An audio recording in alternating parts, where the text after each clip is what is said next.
was that? He just completely ignored the warnings. Now, the only reason the check was made finally was the UTF, the United Teachers of Flint, FOI'd, Freedom of Information, Milton's record. Well, at the time the request was made, he had continued to ignore the requirement to do that, the legal state requirement to do that, for almost a year. And then comes Anthony.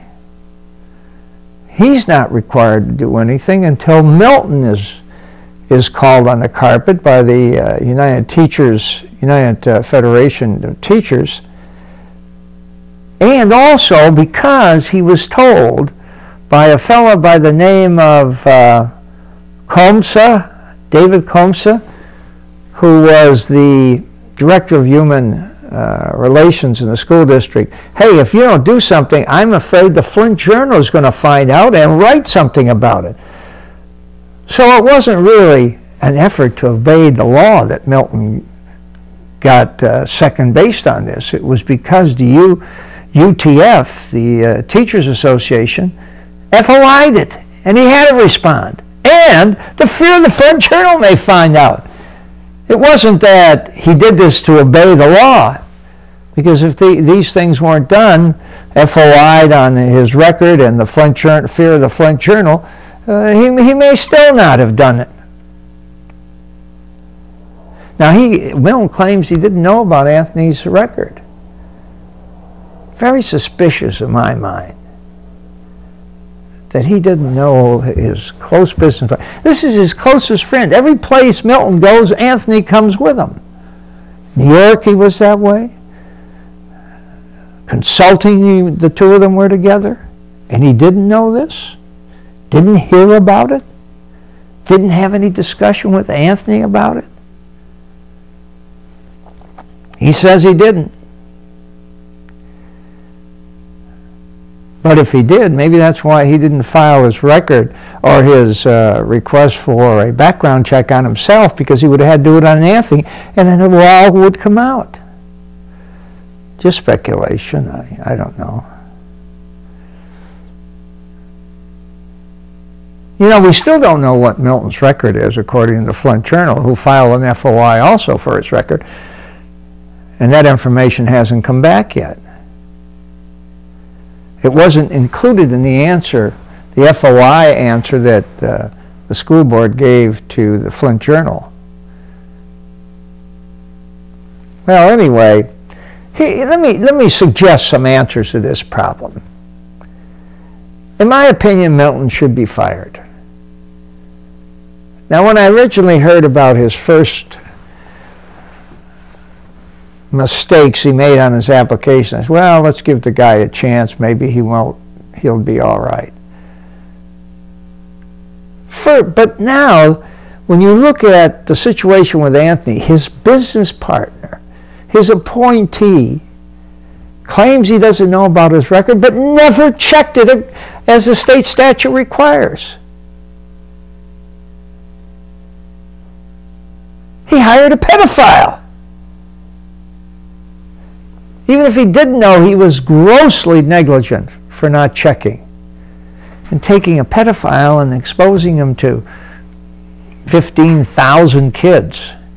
It's ridiculous. And then you have this situation. You have Milton misrepresenting on his application. Now that becomes magnified because of this thing with Anthony. He said he had a PhD and didn't. Says he has 2 master's degrees and he only had 1. He didn't have another one that he claimed he had.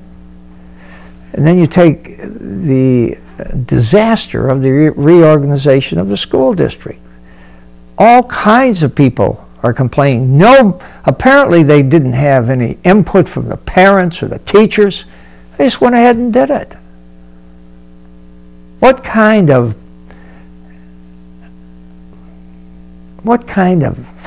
thinking process went into that? Just ridiculous. And then the class overcrowding. You got 50 students in some classes. This is unforgivable. You know, you could have anticipated. You could anticipate the number of kids come in and say, well, we're 3,000 short or 2,000 short from last year. We couldn't.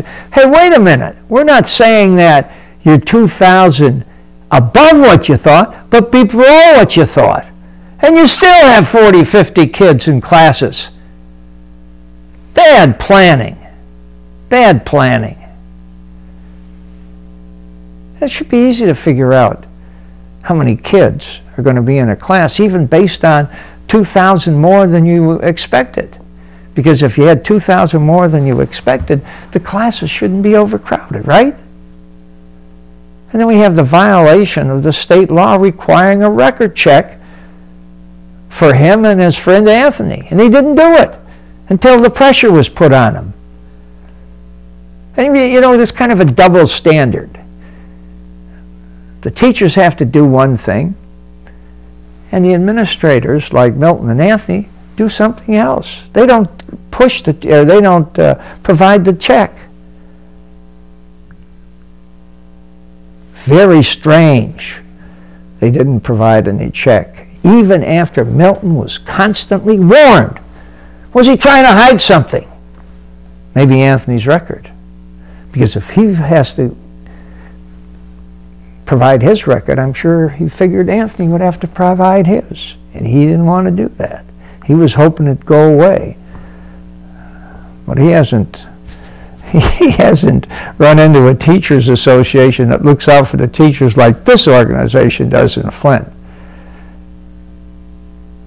And now, for those reasons, all those reasons I mentioned, I think he should be fired. He exposed our kids. Why should he do that?